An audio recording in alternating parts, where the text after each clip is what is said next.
Bonjour à tous et à toutes et bienvenue dans la troisième vidéo de la série Apprenez la Vue de A à Z. Je suis Ahmed Gaga et aujourd'hui je vais introduire les variables numériques.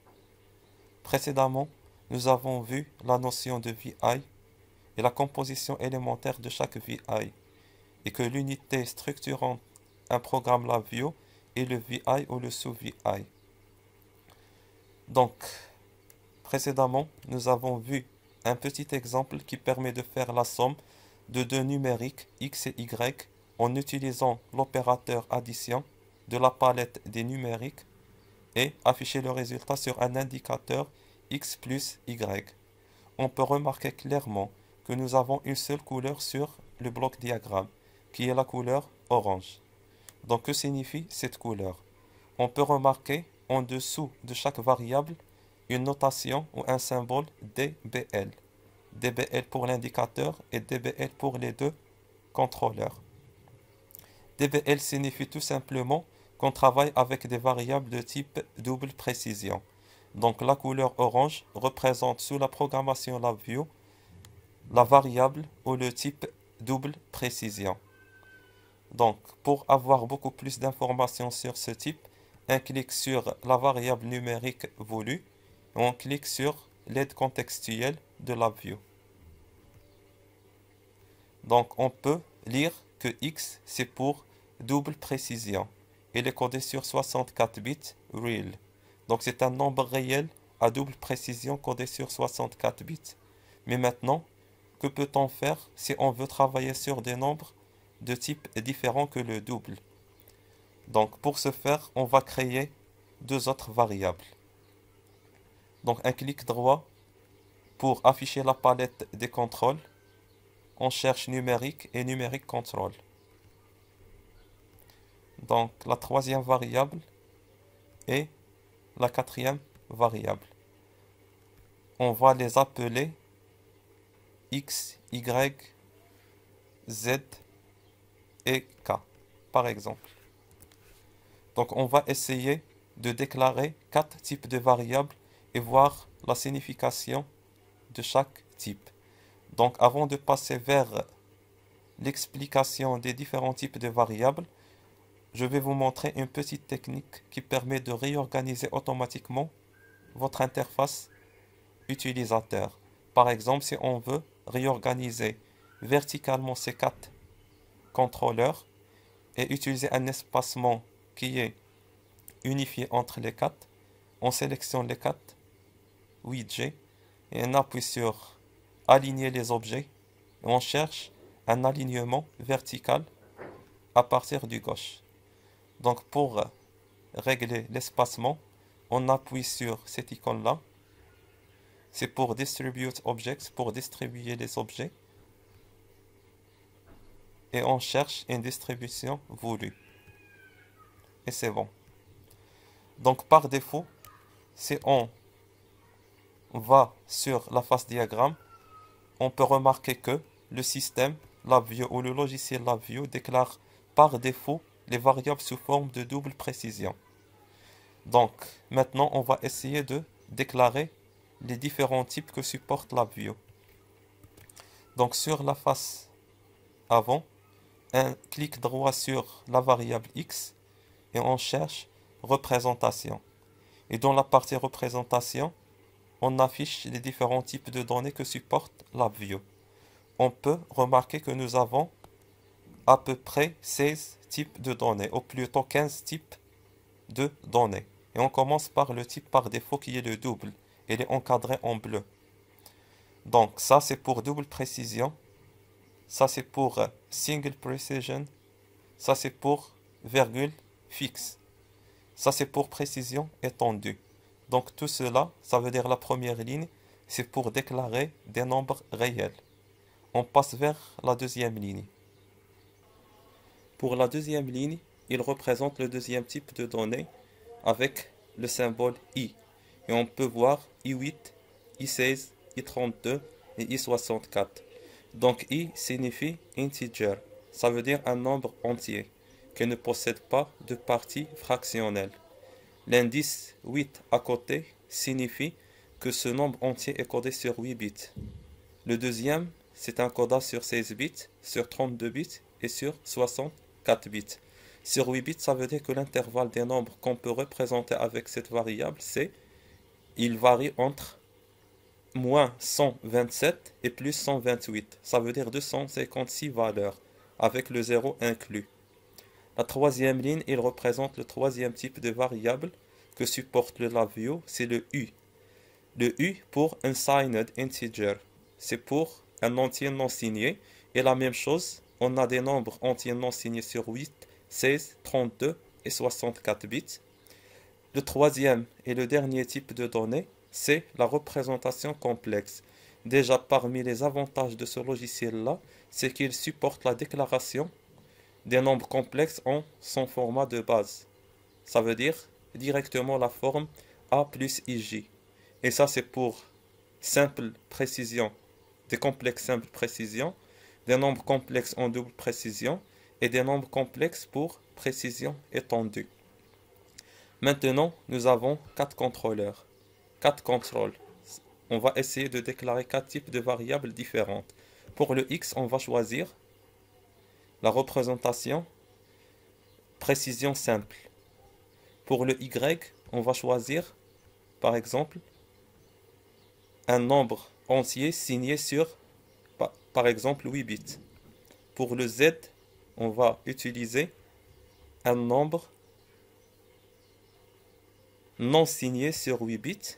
Et pour le K, on va utiliser un nombre complexe en double précision. C'est le CDB.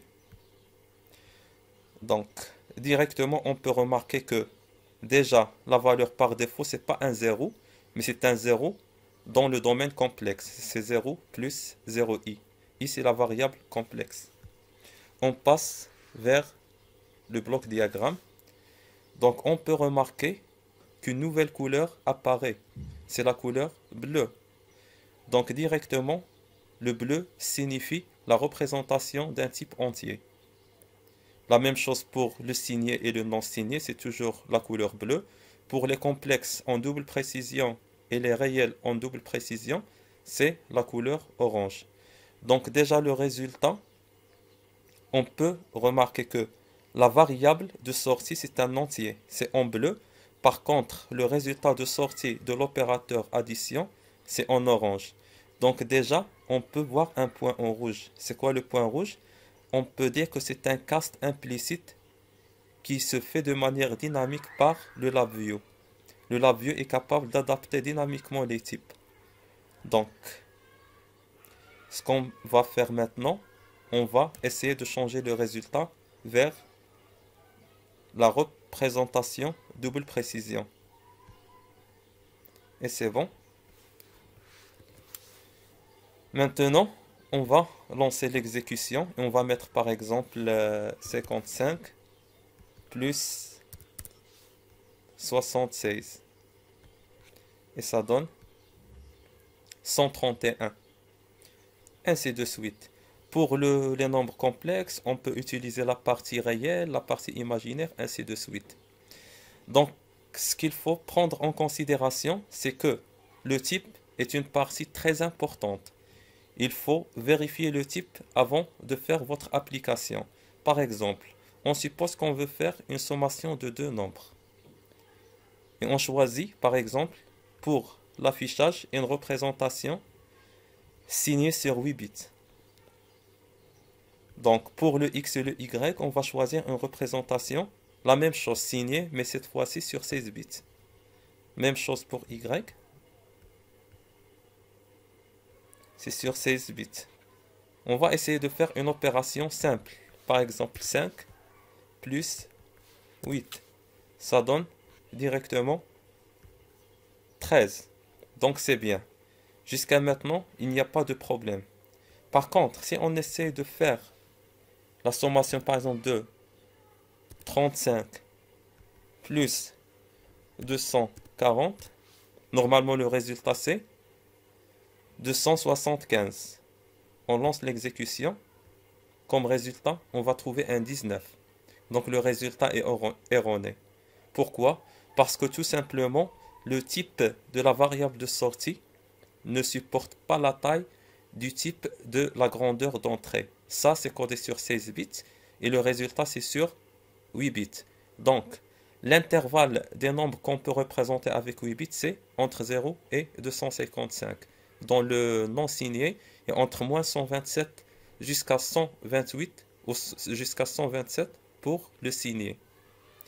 Donc, pour résoudre ce problème, on va juste ajuster la représentation vers le 16. On relance et ça donne 275.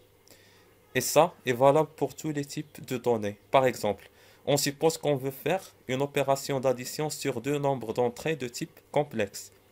Et la variable de sortie, elle est programmée en type, par exemple, double précision. Il ne va pas afficher la partie imaginaire. Donc, on doit adapter le type de la variable de sortie en respectant le même type d'entrée. Donc, tout ça, c'est pour les variables numériques. On a un deuxième type de variable qui est le booléen. Le booléen, ça veut dire des variables qui prennent des états logiques, que ce soit 0, soit 1. Pour les booléens, dans la palette de contrôle, vous avez une zone dédiée spécialement pour les booléens. On va prendre un petit test. On va prendre un indicateur sous forme d'une lettre. Et on va prendre par exemple un switch ou un bouton. Donc, ça c'est un contrôleur. C'est par exemple A. Et le booléen par exemple c'est la sortie. On va l'appeler par exemple S. Donc, cette lettre, on peut la redimensionner pour ajuster la forme. Très bien. La même chose pour le switch, on peut le redimensionner pour éclaircir un peu la partie graphique ou la partie utilisateur. Maintenant, ce contrôle, il est capable de générer deux états logiques, soit 1, soit 0. Et pour bien comprendre la notion de la variable booléenne, on va essayer de lire l'état de l'interrupteur d'entrée ou du contrôleur qui est ce switch A et le copier sur l'état de la LED. Ça veut dire, si on met à 1 l'interrupteur A, on doit allumer la LED S. Si à 0, on doit éteindre la LED. Donc on passe vers la phase diagramme ou le bloc diagramme. Donc notre indicateur S est donné par ce point et notre contrôleur A est donné par ce symbole-là.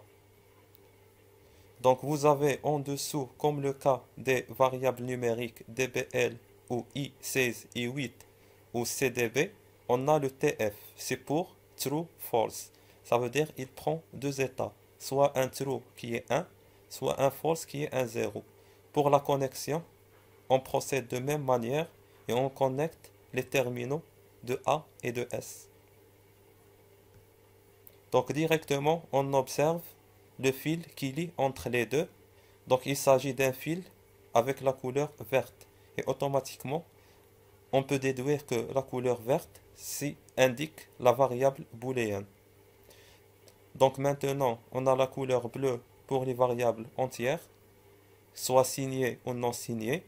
Et on a la couleur orange pour les variables réelles et complexes, que ça soit simple, double ou précision étendue. Et on a maintenant la couleur verte pour les variables booléennes, qui prennent soit des 0, soit des 1. On passe vers l'exécution. On met l'interrupteur A à l'état 1, on exécute. Donc on voit que la LED s'allume. Donc c'est l'équivalent de l'état 1. Donc on met un 0, on exécute, donc la LED s'éteint. Donc toujours la LED, il copie l'état de l'interrupteur qui prend juste deux valeurs. On passe vers le dernier type de données qu'on va introduire dans cette vidéo, c'est le type chaîne de caractères ou le type string. Un clic droit sur le front panel. On sélectionne, on cherche string and path.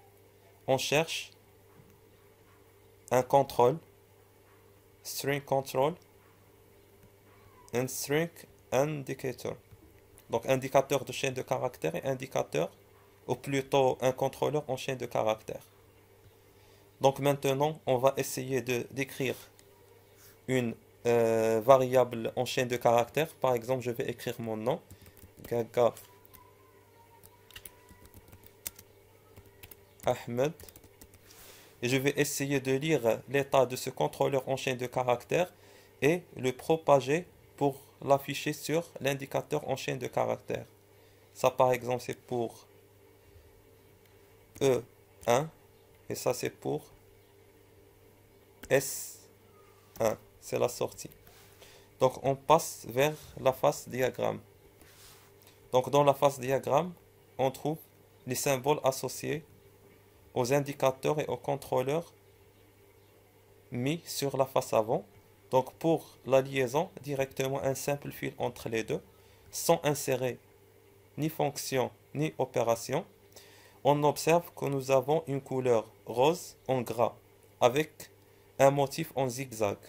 Donc ce motif, cette épaisseur et cette couleur, ils représentent exactement le type de variable chaîne de caractères.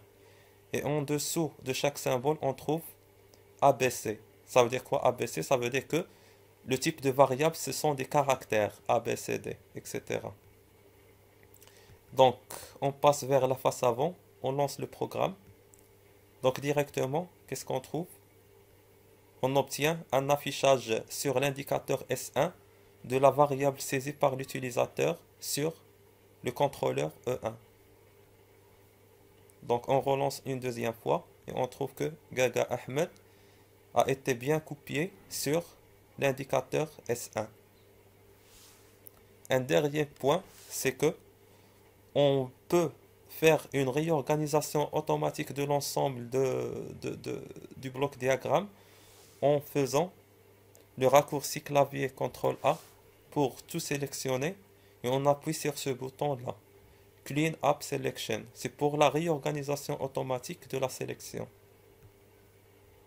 Et maintenant, on a notre programme bien organisé. On récapitule. Donc, pour les variables, on a 4 couleurs essentielles. On a la couleur bleue pour la représentation des variables entières. On a la couleur orange pour la représentation des variables réelles et complexes. On a la couleur verte pour la représentation des variables booléennes. Et on a finalement la couleur rose avec le motif en zigzag pour la représentation des variables en chaîne de caractères. Donc un dernier point pour la visibilité de votre face avant, c'est que on peut ajuster la taille des motifs ou la taille des écritures. Par exemple, pour ces indicateurs ou plutôt pour ces contrôleurs, on sélectionne le tout, on appuie sur cette icône-là et on cherche Size et on cherche la taille voulue. Et on peut de même manière ajuster les autres indicateurs et les autres contrôleurs. Donc je pense que nous avons terminé l'essentiel de la partie variable. Donc on se verra dans la prochaine vidéo pour expliquer la partie des structures. Donc j'espère que vous avez bien apprécié cette présentation. Si vous avez des remarques ou des questions, n'hésitez pas à mettre des commentaires ou à me contacter directement. Merci pour votre attention.